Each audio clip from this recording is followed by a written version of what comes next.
people like me talked to the slaves, they didn't kill him.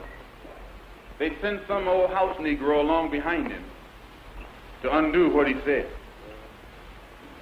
You have to read the history of slavery to understand this. There were two kinds of Negroes. There was that old house Negro and the field Negro. And the house Negro always looked out for his master. When the field Negroes got too much out of line, he held them back in check. He put them back on the plantation. The house Negro could afford to do that because he lived better than the field Negro. He ate better, he dressed better, and he lived in a better house. He lived right up next to his master in the attic or the basement. He ate the same food his master ate and wore his same clothes. And he could talk just like his master. Good diction. And he loved his master more than his master loved himself. That's why he didn't want his master hurt. If the master got sick, he'd say, "What's the matter, boss? We sick?" When the master's house caught a fire, he'd try and put the fire out. He didn't want his master's house burned. He never wanted his master's property threatened. And he was more defensive of it than the master was. That was the house Negro. But then you had some field Negroes who lived in huts, had nothing to lose. They wore the worst kind of clothes, they ate the worst food, and they caught hell. They felt the sting of the lash. They hated their master. Oh, yes, they did. If the master got sick, they prayed that the master died. If the master's house caught a fire, they prayed for a strong wind to come along. This was the difference between the two. And today you still have house Negroes and field Negroes. There are many who would agree with what Malcolm X said about the house Negroes. The house Negro was passionate in his allegiance to the slave owner, oftentimes spying on the field Negroes and reporting back to his master. Today we call them the sellouts. They make money or achieve status by catering to white sensibilities. To be fair, there are times when the term is used falsely or out of frustration. It should not be used to shame individuals who are educated or use proper language, nor is it fair to use the term to refer to those who are fair-skinned or live in the suburbs. But there are instances when the name can be used to describe the behavior of a select group. These are the folks who demonstrate their allegiance to the system. They act as the middleman and are often said to be a leader in the black community. In the second session of the series, Truth or Consequences, we're going to talk about the leaders they gave us. A great place to start is with the leaders who were appointed as officers when the children of Israel were in the land of Egypt. Let's read this from Exodus 5:10 through 21. And the taskmasters of the people and their officers went out and spoke to the people, saying, Thus says Pharaoh, I will not give you straw. Go get yourselves straw, where you can find it. Yet none of your work will be reduced. So the people were scattered abroad throughout all the land of Egypt to gather stubble instead of straw.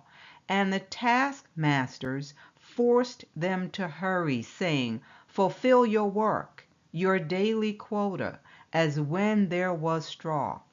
Also, the officers of the children of Israel, whom Pharaoh's taskmasters had set over them, were beaten and were asked, Why have you not fulfilled your task in making brick both yesterday and today as before?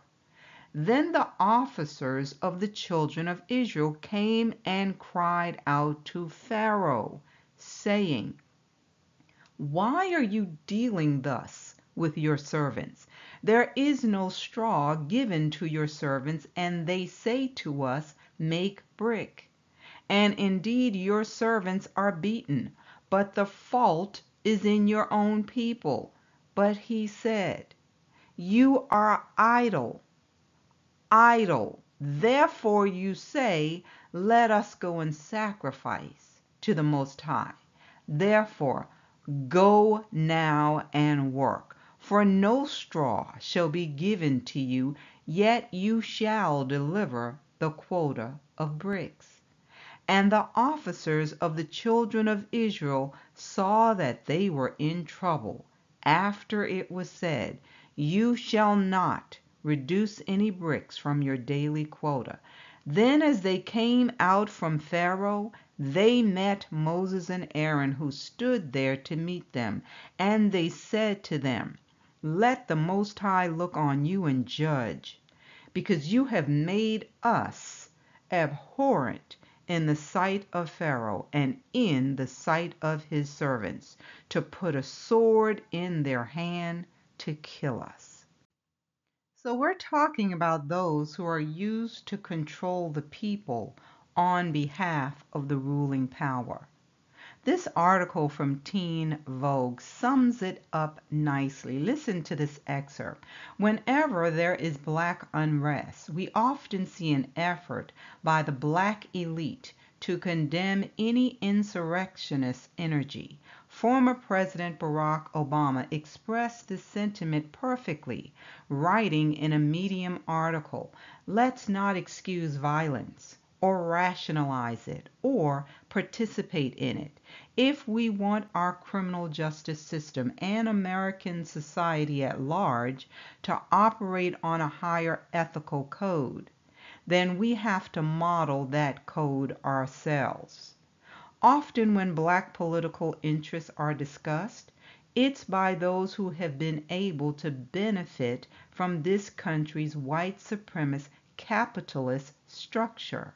The black elite, meaning those of a higher economic class, often includes black capitalists, celebrities, politicians, and business moguls who've achieved positions of political power that they think entitle them to either dictate or negotiate the needs of black people.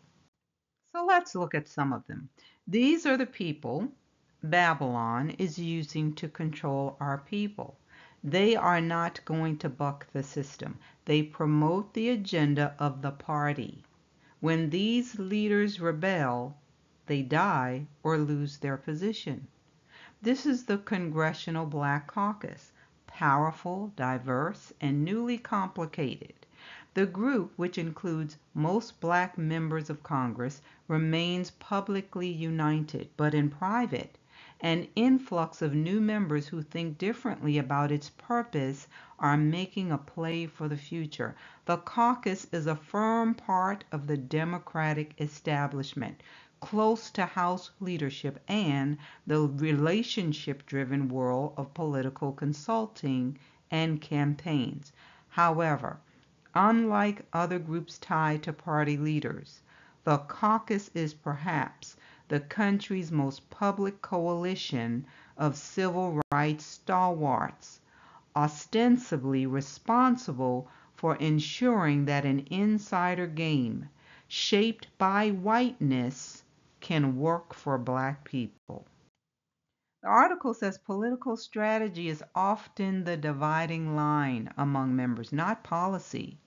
It goes on to talk about the Clyburn-led veterans who stayed close to Pelosi to rise through the ranks and believe younger members should follow their example. They have taken a zero-tolerance stance toward primary challengers to Democratic incumbents. It also talks about Maxine Waters and Benny Thompson, who waited years for their gavels. So it says the political arm of the Black Caucus reflects that insider approach, sometimes backing white incumbents who are friends with senior caucus leaders instead of viable black challengers. Katrina, now we have a great African-American woman running for Lake County. She's running for a House representative in Lake County. She's running on the GOP side. She's doing a great job. Her name is Jennifer Ruth Green. She's doing a great job. Yet the Congressional Black Caucus has bagged her opponent, a white man. What ideology is that? He has no feeling towards the Black community. Gary hasn't succeeded. They haven't progressed in 90 years under Democratic leadership. Now we have a Black woman who's coming in, who understands the struggle of people of Lake County, Gary, Indiana, and yet the Black caucus is backing her opponent. What sense does that make? And the Black caucus is made up of Democrat individuals. The congressional. Let me go back. I'm sorry. I'm just going to say this because I think you were posing the question to me. However, I'm not familiar with your candidate's platform, but I would say that the Congressional Black Caucus, their overall agenda is to make sure that they are forwarding the agendas of those that align with the Black Caucus's values. So not to say that your candidate has any issues that would preclude her from being endorsed by the Congressional Black Caucus or supported. However, whatever values she has on her platform are not in alignment with what the Congressional Black Caucus has on their agenda. So what the Congressional Black Caucus have on their agenda? It doesn't matter whether she's Black or white. What the Congressional Black Caucus have for their agenda is getting paid by Democrats to keep us suppressed. That is the truth, and I don't understand how you don't see it. But how have they helped our people? Inquiring minds want to know. So I want to highlight some key points that were made in this HuffPost article concerning Black leadership during Obama's presidency. It's entitled "The Historical Failure of Black Leadership." It says, with the Black community still facing excessively high unemployment, the racial wealth gap between blacks and whites expanding to numbers higher than recent history, fully 1/3 of the Black community in abject poverty, and overall rates of poverty as high as they've been in over 40 years. What has happened to Black leadership? In the face of endless statistics showing the rapid decline of whatever illusory semblance of progress blacks imagined, such signs of progress have almost evaporated in less than a decade. The ridiculous claim that Barack Obama ushered in a new era of Black leadership is erroneous on its face. Because he basically said, he made it clear that he was not the president of Black America. And the Black leadership chimed in and basically said, well, we can't expect him to do anything for us because he can't appear to show favoritism. And how many of our people bought into that and gave him a pass? So it says such sentiments castrated any effective capacity to pressure the first Black president to implement policy demands made by the Black community. As a result, Black people are trapped in a vicious cycle of looking at their favorite leaders and revering them like baseball cards. It's like, well, yeah, they're there, but we really can't expect them to do much for us. It continues on to say, as noted African American political science professor Adolph Reed Jr. stated in his thought-provoking book Stirrings in the Jug, to be sure, because Afro-Americans have had no referendum or other forum for legitimizing claims to be a national leader, the support of white opinion makers has been keen for all aspirants to such race leader status, from Marcus Garvey to Elijah Muhammad to Louis Farrakhan to Jesse Jackson. All have reproduced the ironic strategy of seeking to become the Black leader by means of white acclamation. So the article says Black leadership being chosen by white acclamation is nothing new and goes back as far as the late 1800s in an almost formulaic fashion, continued well into the 20th century. The status quo establishment propped up Black leaders who presented acceptable remedies to the race problem, then elevated an opponent ideology with a fixed critique. The result was to limit the discourse to those two accepted or acknowledged paradigms like a Malcolm X versus a Martin Luther King. This was a really good article from the conversation. It says, where are the African American leaders?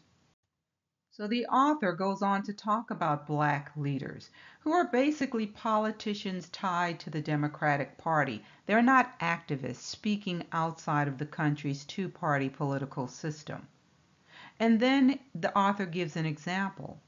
It says, each time tragedy strikes with the deaths of unarmed people, such as George Floyd, Breonna Taylor, Ahmaud Arbery, and countless others, I hear this black political class repeat the same empty rhetoric.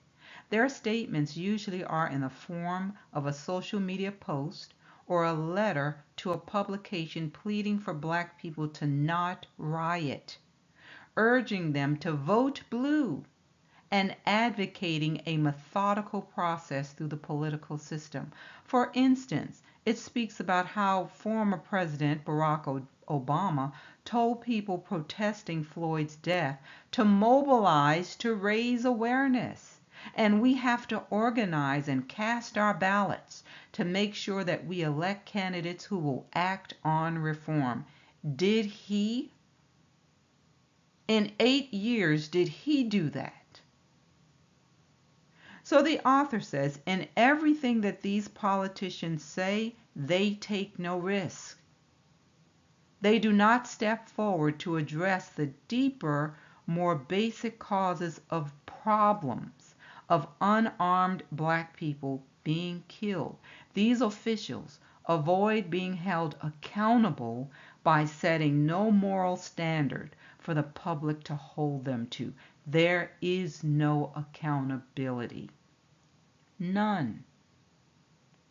The article says a good leader also holds other officials accountable when those officials are in the wrong. For instance, Jim Clyburn, an African American Democrat from South Carolina, endorsed Joe Biden. You all remember that. But when Biden declared that blacks should automatically support him and said, "You ain't black," to those who questioned him, Clyburn didn't join the public outcry. In fact, few prominent members of the black political class condemned Biden for his attempt to define blackness from his position of privilege as a prominent white man. It was up to less powerful members of the public to note Biden's support for tough on crime laws that disproportionately affected African Americans.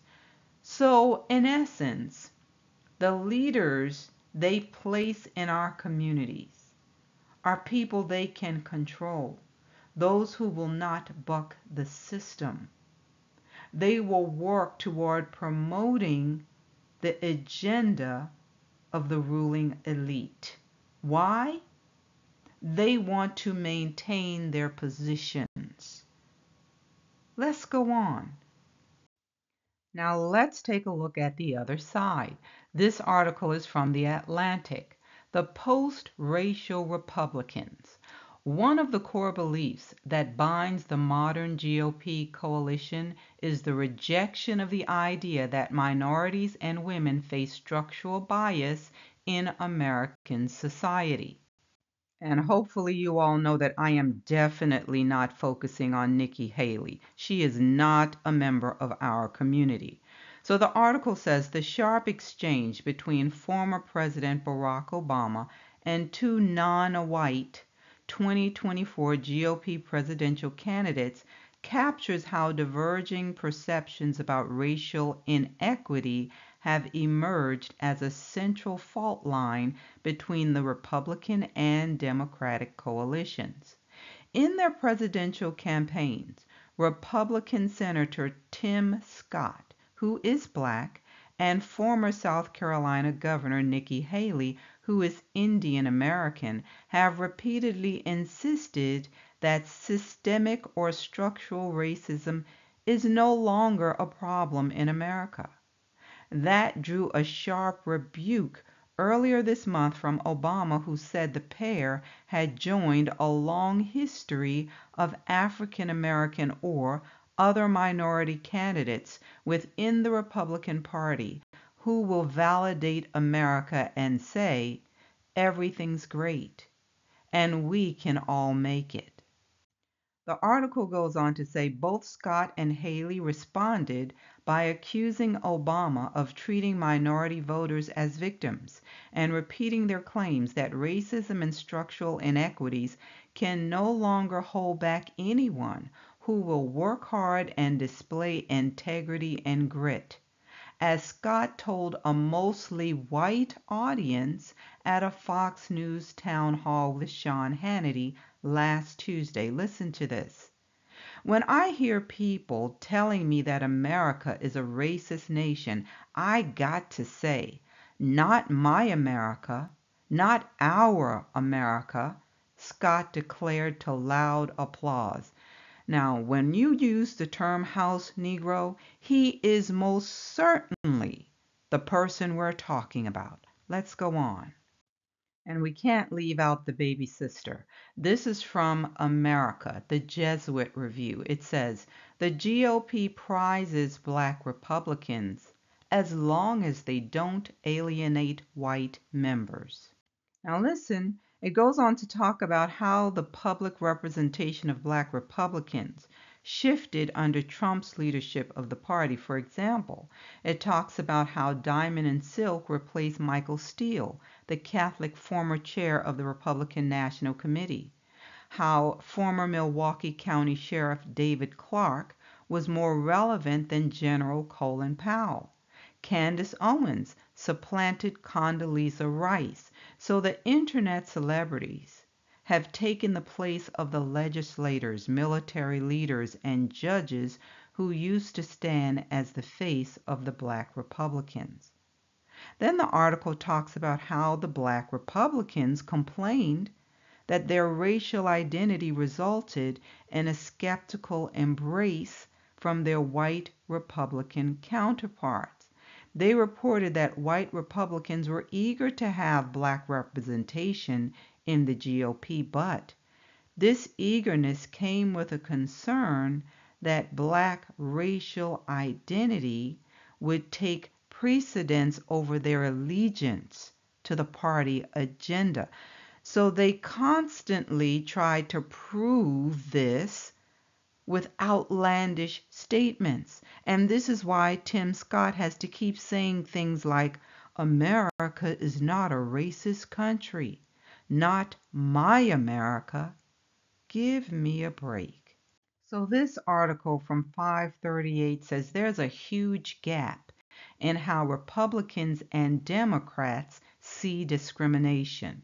So based on this report, 77.5% of Democrats think blacks face a great deal of discrimination compared to 45.4% of Republicans. However, 32.5% of Republicans felt that Christians faced a great deal of discrimination compared to just 15.9% of Democrats. And this plays out in the talking points. This is how they cater to their base. Democrats motivate our people to the polls by highlighting racial discrimination, but they do absolutely nothing about it. And Republicans stir up their folks by focusing on discrimination against Christian values. This is the sleight of hand, because at the end of the day, those who will hold the highest offices in the land are selected, not elected. We have to stop playing their game. Now let's look at this NPR article because we want to know what it means to be called a sellout. It says, what do Barack Obama, Condoleezza Rice, Bill Cosby, Oprah, Michael Jackson, and Michael Jordan have in common? At some point, they've all been labeled a sellout to their race. So here is how it's defined. A sellout is a person who betrays something to which she is said to owe allegiance. When used in a racial context among African Americans, sellout is a disparaging term that refers to blacks who knowingly or with gross negligence act against the interests of blacks as a whole. So who are these appointed leaders, the ones they prop up? Those who will toe the line. They make the ruling elite comfortable. And for those who may be torn, listen to this from Deuteronomy 17:14 through 15. Moses is speaking to the people before they go into the land. And he's telling them what the Most High is saying, that when you get into this land, you're going to ask for a king.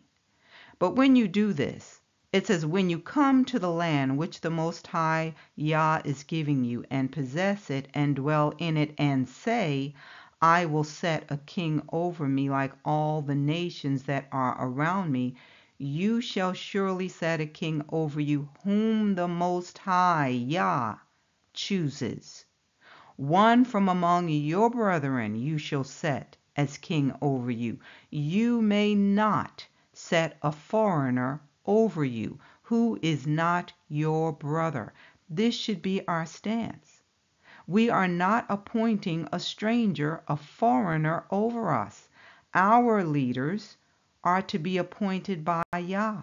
We will not empower the Babylonian puppets. They are not our leaders. So we have to guard against these things, because the oppressor will try to control the best and the brightest among us. They need to keep them close or get rid of them. We have an example of that here in Daniel 1:1 through 4. In the 3rd year of the reign of Jehoiakim, king of Judah, Nebuchadnezzar, king of Babylon, came to Jerusalem and besieged it. And the Most High gave Jehoiakim, king of Judah, into his hand, with some of the articles of the house of Yah, which he carried into the land of Shinar to the house of his God. And he brought the articles into the treasure house of his God. Then the king instructed Ashpenaz, the master of his eunuchs, to bring some of the children of Israel, and some of the king's descendants, and some of the nobles, young men in whom there was no blemish, but good-looking, gifted in all wisdom, possessing knowledge, and quick to understand, who had ability to serve in the king's palace, and whom they might teach the language and literature of the Chaldeans. And the king appointed for them a daily provision of the king's delicacies, and of the wine which he drank, and 3 years of training for them, so that at the end of that time they might serve before the king. So we have leaders who are getting fat on the king's delicacies. They are not going to rock the boat. How many members of the Black Caucus make the news because they're pushing for reparations? But they will push Juneteenth. Let's read this to see what they did support. It says, the Congressional Black Caucus reflects on Juneteenth and the promise of justice and liberty for all. Every year on June 19th, we celebrate Juneteenth to honor the day that the enslaved people in Galveston, Texas were informed of the end of the brutal Civil War and the beginning of their freedom in 1865. This day was 2.5 years after President Lincoln's Emancipation Proclamation, which had become official on January 1st, 1863. As we commemorate this day, we must acknowledge that we are also entering a new era. We're re-examining our history and acknowledging that the physical reminders of white supremacy cannot continue to be celebrated. Yesterday, the portraits of former Confederate House speakers were removed from the U.S. Capitol at the order of Speaker Nancy Pelosi.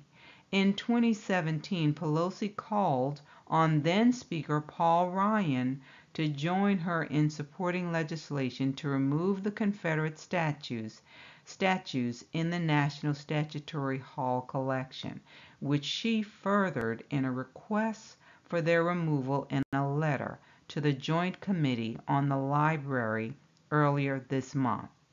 So this is what Pelosi did. What did they do? Well, let's read on and see. It says, as Black lawmakers committed to serving our country and defending our democracy, these visible reminders are discouraging to say the least. But keeping these reminders around, what does this say to the young Black children who participate in tours in the U.S. Capitol?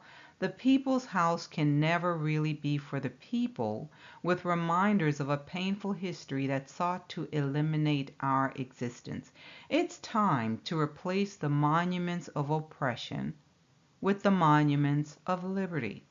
So it says, with initiatives such as the 1619 Project, which commemorated the 400 years of enslavement in America, the CBC's historic trip to Ghana, the opening of an exhibit dedicated to Sally Hemings in Jefferson's Monticello mansion, and the creation of the Slave Memorial at Mount Vernon, we are witnessing U.S. history being retold and ensuring our Black history is also American history. This Juneteenth holiday, we celebrate our history, but we also acknowledge that the fight for equality and justice promised has not been fulfilled. The Congressional Black Caucus remains committed to addressing the legislative concerns of the African American community and pursuing a policy agenda in response to it. Family. Should we also hold ourselves accountable for not holding the feet of these Black leaders to the fire? I mean, this is their accomplishment, and some of them have been sitting in their positions for decades. They use fame and fortune. We talked about Oprah in the last session. As of February 2024, she's worth over $2 billion. How do you think she's able to influence so many people? She woos them with her star power. They dream of having just some of what she has, and they will do anything for her just to know their name. This is a seducing spirit. There are some folks who use their clout and their money to change the hearts and minds of people. I'm not saying there's something wrong with having wealth. Our people had wealth, but where did it come from? Who was their source? I asked this question in the last session. Can you be bought? Look at your behavior now. Are you easily influenced by those who throw their money your way, or those who have the right connections to get you to the next level? Will you change your mindset because you desire something they have? So you have to examine your heart now, because the gatekeepers are always on the lookout for the rising stars among us, those who have influence. Nebuchadnezzar looked for the smartest to be taken to the palace so they could serve him. Some of you may have seen the movie The Jungle Book, where Kaa tries to hypnotize Mowgli so that he could eat him. Honestly, I think that as a whole, our people have been in a hypnotic state or state of passive resistance. We react when things happen like what happened to George Floyd, but the leaders soon lull us back to sleep. How do they do it? The same way the boy was being mesmerized. It's what happens when we blindly follow the agents working for the Babylonian system. Right now, many of them are known as the movers and shakers, the prominent members in our community. Now, stop and think. What do you think will happen when it's time for our exodus out of here? What role will these folks play?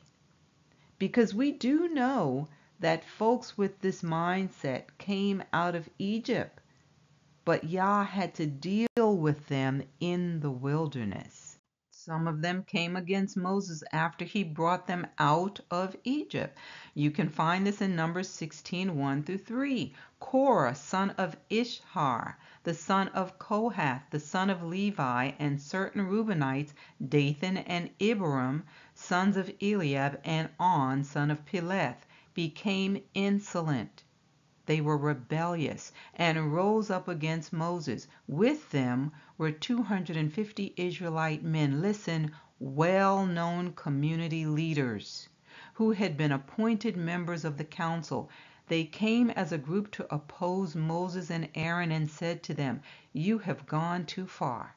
The whole community is holy, every one of them, and the Most High Yah is with them. Why then do you set yourselves above the Most High's assembly?" These verses from Numbers 16, 12 to 14 will help us understand that these men were beholden to Pharaoh. They loved Egypt. Then Moses summoned Dathan and Abiram, the sons of Eliab, but they said, "We will not come.